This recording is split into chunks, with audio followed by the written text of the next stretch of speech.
বলেই কেঁচো খুঁড়তে কেউটে বেরিয়ে এলো। হ্যাঁ বন্ধুরা, ভিডিওতে লাইক দিয়ে দেখতে থাকুন। সানির কাছে গিয়ে ইন্টেলিজেন্স ডিপার্টমেন্টের অফিসাররা যখন ভালোভাবে জিজ্ঞাসাবাদ করে, ঠিক সেই মুহূর্তে সানির মুখ থেকে মিলা জবানবন্দির সাথে এবার পুরোপুরি মিল রেখে যখন ওরাও নিজে থেকে ইনভেস্টিগেট করা শুরু করে দেয়, ঠিক সেই মুহূর্তে হঠাৎ করে সূর্যদের বাড়িতে এসে স্পেশাল ইন্টেলিজেন্স ডিপার্টমেন্টের অফিসাররা হাজির হয়ে বলতে থাকে যে দেখুন সূর্যবাবু, আমাদের কাছে কিছু তথ্য এসেছে যার ফলে কিনা আমরা এই বাড়িতে আসতে বাধ্য হয়েছি, আর আমরা চাই আপনি প্লিজ আমাদের সাথে একটু কোঅপারেট করুন। আর তার জন্য আমাদের সব থেকে বেশি প্রয়োজন যেটা, আমরা এই গোটা বাড়িটাকে এখন তল্লাশি করতে চাই। এই কথা শোনা মাত্র নীলু ঘাবড়ে গিয়ে বলতে থাকে যে কী সব বলছে বলো তো সূর্য, তুমি ওনাদের এরকম প্রস্তাবে একদম রাজি হও না। কেন ওনারা আমাদের বাড়িটাকে তল্লাশি করতে চাবে? কারণ হাজার হোক আমাদের এই বাড়িতে এমন কোনো কিছু তো নিশ্চয়ই লুকিয়ে নেই যেটাতে কিনা ওনাদের এই কেসে কোনো রকম কোনো হেল্প হতে পারে। আমি তোমাকে বারবার করে সূর্য বারণ করে দিচ্ছি, তুমি প্লিজ তাদেরকে এই জিনিসটার জন্য অ্যালাউ করো না।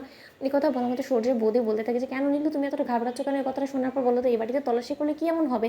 আমাদের এই বাড়িতে এমন কোনো কিছু নিশ্চয়ই লুকিয়ে নেই যেটাতে কিনা তুমি ফেসে যেতে পারো। এই কথা বলা মাত্র নীলাঞ্জনা সূর্যের বৌদির উপরে চটে গিয়ে বলতে থাকে যে কী সব বলছো তুমি দিদি, বলো তো তুমি ক্রমাগতভাবে আমাকে আঘাত করে তুমি কী বের করতে চাচ্ছ? যে আমি আসলে বলে ফেলবো এটা যে না আমি সানির সাথে পুরোপুরি এই চক্রান্তে জড়িত? এটা তুমি এটা কোনো মতে আমার মুখ থেকে স্বীকার করাতে পারবে না, কারণ আমি অপরাধটা করিনি। আর আমার কোনো প্রবলেম নেই বাড়িতে তল্লাশি হলে, কিন্তু তার থেকেও বড় কথা এই বাড়ির তো হাজার হোক একটা মান সম্মান বলে কিছু আছে। এখন যখন পাড়া প্রতিবেশী লোকেরা এটা জানতে পারবে যে আমাদের বাড়িতে এরকম করে পুলিশ রেড করেছে আরও তল্লাশি চলছে, তখন কী ভাববে আমি সেটা ভেবেই আমি আর লজ্জা লাগছে। তার জন্য আমি বলছিলাম সূর্যকে কথা বলার মতো। সূর্য বলতে থাকে যে দেখো নীলু, এখন এমন একটা কন্ডিশন হয়ে দাঁড়িয়েছে যেখানে কিনা লোকে কী ভাবলো না ভাবলো সেটা দেখে আমাদের লাভ নেই। আমাদের ফার্স্ট প্রায়োরিটি এখন ক্লিয়ার কেসটাকে সলভ করার, তার জন্য আমাদেরকে পুলিশের সাথে কোঅপারেট অবশ্যই করতে হবে। আর তারা যখন এরকম করেই বলছে যে ওনারা তল্লাশি করলে এখানে কোনো না কোনো অবশ্যই প্রমাণ তাদের হাতে লাগবে, তাহলে নিশ্চয়ই তাদের কাছে এরকম কোনো তথ্য আছে, তার জন্যই হয়তো তারা এরকম সিদ্ধান্ত নিয়েছে।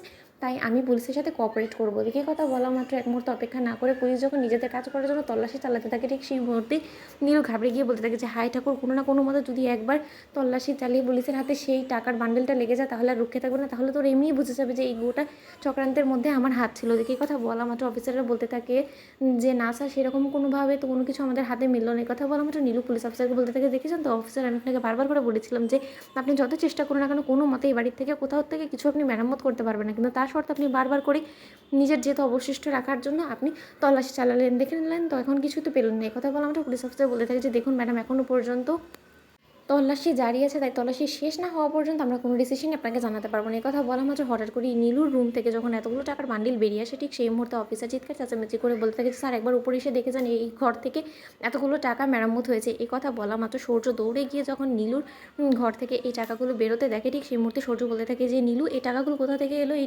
টাকাগুলো সম্পর্কে তোমার কোনো ধারণা আছে? এই কথা বলা মাত্র নীলু বলতে থাকে যে না সূর্য, বিশ্বাস করো এই টাকা কোথা থেকে এলো আমি জানি না। তোমাদের ভিডিওটি ভালো লাগলে লাইক এবং শেয়ার করে সাবস্ক্রাইব করতে ভুলো না।